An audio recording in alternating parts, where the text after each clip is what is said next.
Assentos reservados, vagas de estacionamento e caixas em supermercado, lojas, são alguns dos direitos preferenciais que fazem parte da nossa rotina. Mas saber que existe uma prioridade não significa necessariamente conhecer todas as regras. Com certeza, a legislação federal define quem tem esse direito e estabelece critérios. Mas no dia a dia ainda surgem muitas dúvidas. Quais são os principais direitos que todo mundo precisa conhecer, hein? E o que fazer quando a prioridade não é respeitada? Para entender o assunto, a gente conversa agora com o advogado Pedro Correia. Seja muito bem-vindo. Boa tarde. Tudo bem, doutor? Tudo bem? Prazer. Tudo ótimo. Tudo bom. Prazer. Fica à Por favor, vontade. fique à vontade. Vou pra cá, mais um pouquinho. Sem problema. Tava calculando errado. Doutor, quando a gente fala de preferencial, qual que é a diferença de prioritário e preferencial? No senso comum, a gente acaba utilizando os dois no cotidiano, é preferencial, prioridade, mas juridicamente, pela lei federal, nós temos que o certo é prioridade. A prioridade sempre vai ser nosso ponto focal para tudo, até mesmo porque quando nós utilizamos muito a palavra preferência, parece que a gente está tentando até mesmo trazer uma sensação de exclusão, de um benefício em detrimento ao outro, e por isso prioridade é sempre levada a esse é o ponto mais interessante de ser utilizado, até mesmo porque é o que a gente utiliza na própria lei.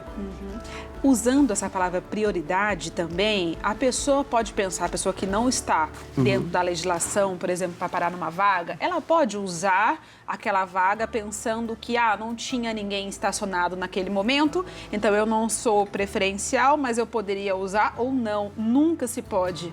Quando nós falamos sobre na parte de vaga de estacionamento, principalmente, o risco é um pouquinho maior. Até mesmo porque nós pensamos, não tem ninguém ali, então por que eu não posso utilizar? Diferente de, por exemplo, uma vaga de prioridade como assento no ônibus ou em algum transporte público, onde sim a pessoa pode até sentar, mas a partir do momento que apresenta uma pessoa que esteja identificada como prioridade, aí é necessário levantar e ceder a vaga. Mas em situação de veículo, a situação muda, porque nós temos multa de trânsito para isso.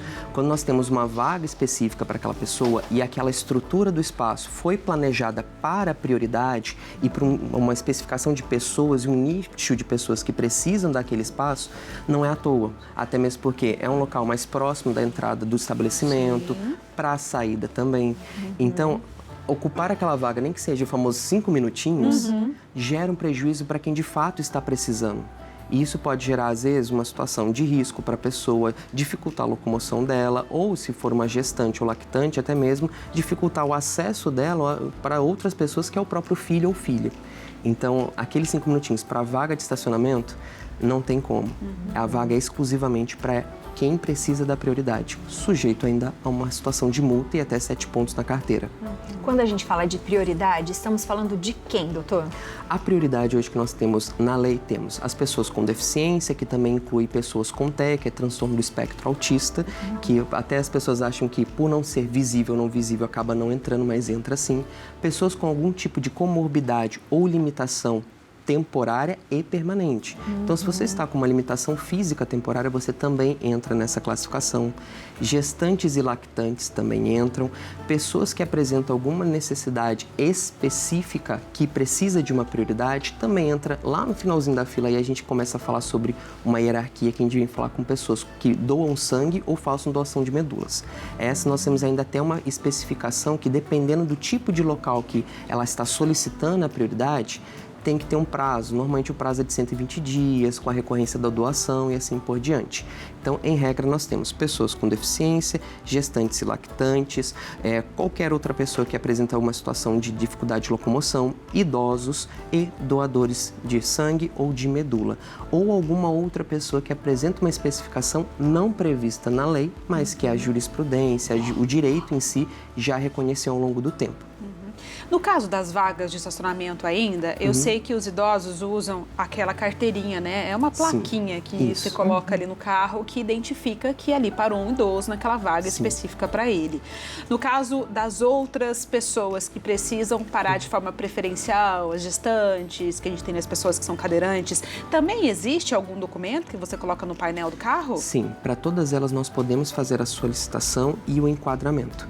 O que infelizmente algumas pessoas acabam confundindo é que, principalmente pessoas idosas, que acham que só porque chegou já na fase da vida, vamos dizer, o adulto mais adulto, a prioridade já é ali comprovada. Não, precisa da plaquinha, precisa no órgão de regulamentação de trânsito, pode ser o Detran ou Poupatempo ou a Secretaria Municipal do município que faz essa regulamentação. Mas principalmente gestantes e algumas pessoas com deficiência têm dificuldade do registro, dependendo da localidade. Nós estamos falando aqui de uma cidade como Aparecida, que até tem estrutura pública para isso, mas em outras, mais para o interior, tem dificuldade de conseguir fazer essa certificação. Mas sempre é necessário fazer ela. Às vezes, agora nós temos que, nos órgãos públicos, como o próprio Gov, que hoje está fornecendo, através até mesmo que a gente não precisa mais fazer autoescola para fazer a prova, estão fornecendo ferramentas para o cadastramento. E às vezes, até mesmo um pequeno símbolo, como o cordão de girassol ou o cordão de quebra-cabeças, que é o que faz referência ao TEA, auxiliam na identificação. O que nós precisamos sempre tomar cuidado não basta apenas você ter a carteirinha certificando, mas caso você não tenha e precise utilizar da vaga, converse com o responsável daquele estabelecimento que é responsável pelaquela vaga. E o responsável saiba como conduzir a situação, não colocando a pessoa numa situação vexatória. Para que não fique no meio do público apresentando, olha, mostra seu laudo, mostra a carteirinha, mostra isso, mostra aquilo. Não, evite o constrangimento, acima de tudo. Então, saiba como conduzir, converse com a pessoa, peça para ele explicar o que é essa deficiência, o que é a prioridade, se é visível ou não visível principalmente, e por que está solicitando naquele acesso e por que não tem ali a identificação principal. E tem muita coisa que existe o bom senso, né, doutor? Então, você está vendo uma mulher que é grávida, por exemplo, com um bebê, ou você está vendo uma pessoa que está ali com o pé quebrado, com gesso, né? Dá pra gente ter esse bom senso também, que já ajuda bastante, né? Mas é um pouco difícil. É difícil. No caso, doutor, de fila de supermercado, porque tem ali os caixas também prioritários. Sim. Quando não tem ninguém usando o caixa prioritário, eu poderia usar? Ou não? Como que funciona? Quando o estabelecimento não tem o caixa ou a fila prioritária, a recomendação é sempre a mais o bom senso possível, que é identificou que a pessoa está na classificação de prioridade, e isso é obrigatório, se dependendo do nível do estabelecimento, número de funcionários, ter esse tipo de treinamento, está fazendo atendimento comum. Fez o atendimento comum, finaliza ele com aquele consumidor que você está atendendo, encerrou, dê prioridade para quem está na necessidade específica daquela prioridade. Não deixe, coloca a pessoa para ficar no final da fila e muito menos para que ela entre e passe na frente de outros. Por isso que a gente tem as filas separadas, até mesmo para saber em que momento fazer o atendimento. Termine aquele que você está, até mesmo porque a pessoa já está ali com o atendimento com você, e o próximo, ao invés de chamar da fila comum, chame a pessoa que apresentou a prioridade ou justificou a prioridade.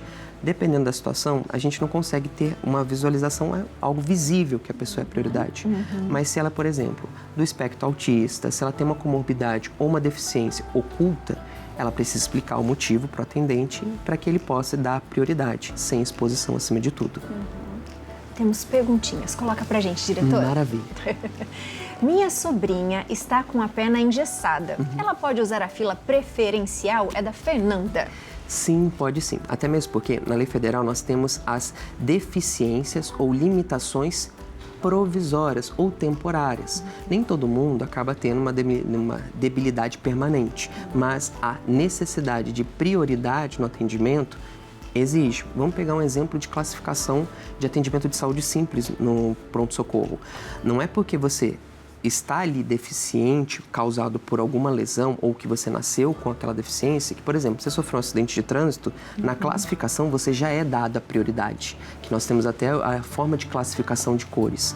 Então, se você tem, por exemplo, a sua sobrinha da senhora Fernanda, né? Isso. Da sobrinha da Fernanda, se ela está engessada e ela está com a debilidade de locomoção, ela está na classificação de prioridade. Porém, a partir do momento que o médico já apontar que ela não precisa do gesso, não está com a limitação, já sai da prioridade. Essa situação contempla até as deficiências temporárias ou limitações provisórias. Doutor, nisso entra também no caso de tratamento de doenças, porque eu tive câncer e eu lembro que eu andava com um papel que o médico me deu, porque assim, eu tava, né, fiquei muito debilitada, às vezes precisava fazer alguma coisa, mas não conseguia ficar muito tempo de pé, enfim. E daí ele falou, olha, você tem direito com esse papel, atendimento prioritário, até mesmo no hospital, se eu passasse mal. E em caso de tratamento de doenças severas, também tem esse direito? Tem esse direito, sim. O único problema é essa situação. A todo momento tem que andar com a documentação e a exposição. Eu sei como a situação do câncer é difícil, dependendo do tipo de tratamento, é uma abordagem pesada para nós lidarmos e para o paciente principalmente. Mas nós estamos falando de uma situação como o câncer que, ainda bem que no senso comum algumas pessoas ainda têm certa empatia, mas quando vamos falar sobre outros tipos de comorbidade, até mesmo como fibromialgia, que os impactos são às vezes em períodos do dia ou da semana e a pessoa não consegue ter aquela comprovação da dor a todo momento, ou pessoas que têm uma situação de saúde mais debilitada, até mesmo por conta do HIV, que pode se desenvolver pela AIDS, a exposição disso também pode comprometer. Então, por mais que, sim, tem prioridade algumas outras comorbidades, doenças ou situações de saúde específicas, também temos que levar em consideração como fazer essa apresentação e abordagem, porque eu imagino como que deve ter sido para você a exposição. E até mesmo porque quando nós estamos fazendo um tratamento, ninguém quer ficar expondo, olha, estou passando por isso e aquilo, e às vezes aquela empatia que também machuca. Então, o mais importante sempre é aquele bom senso de saber como abordar e como se apresentar nessa situação.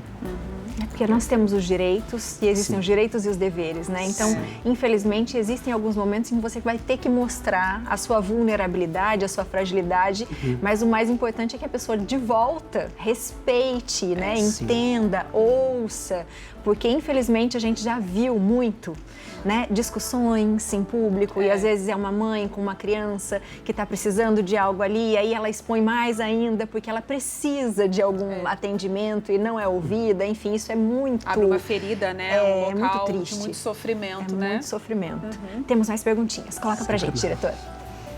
Estou amamentando e até quando eu tenho direito ao atendimento prioritário? É a Letícia. A amamentação é um debate dentro da própria lei bem específico, porque qual que é a pergunta? Até que ponto vai ser o encerramento dela? Como a própria pergunta dela traz, será que tem um prazo?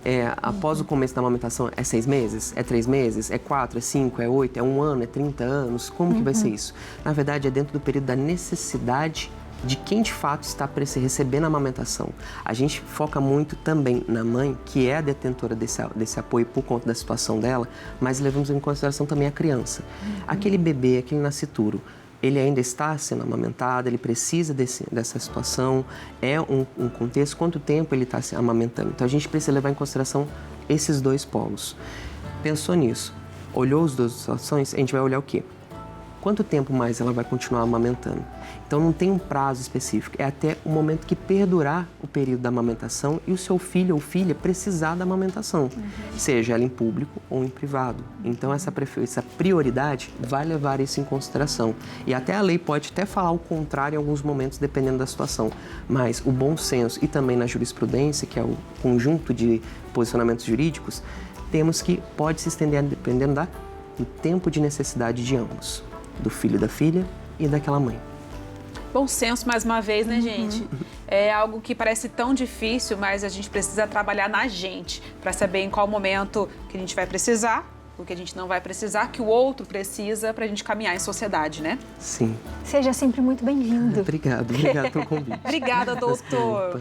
Obrigadão por tudo e olha, obrigado por esse espaço, estar falando uma pauta tão séria como essa, que infelizmente são poucos que pensam em como poder ajudar essas pessoas. Exatamente. Obrigada. Doutor, é tão tranquilo, Não né? é tão gostosinho ouvir, você vai ficando calminho. Nem parece que a gente tá falando de um problema. Não, é leve, é só porque a gente tá no programa, né? Obrigada, doutor. Não se preocupe. Obrigado, viu?